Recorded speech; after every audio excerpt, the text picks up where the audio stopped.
இரண்டாவது பாசுரம் வையத்து வாழ்வீர்கள். திருமால் கண்ணனா அவதரித்த ஆயர்பாடியில இருக்கிற சிறுமிகளே, பாவை நோம்புக்கான வழிமுறையை கேளுங்கோ.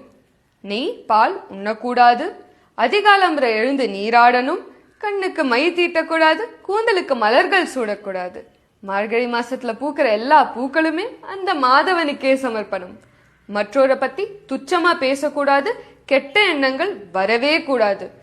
துறவிகளுக்கும் ஞானிகளுக்கும் நிறைய தானம் செய்யணும். அந்த பார்க்கடல்ல பள்ளி கொண்ட நாராயண் பத்தி பாடணும்னு சொல்லித்தரா ஆண்டாள். ஒரு செயல்ல வெற்றி பெறணும்னா கட்டுப்பாடு மிகவும் அவசியம்னு இந்த பாசுரத்துல நமக்கு சொல்லித்தரா ஆண்டாள். ஆண்டாள் திருவடிகளே சரணம். சர்வம் ஸ்ரீ கிருஷ்ணார்ப்பணம்.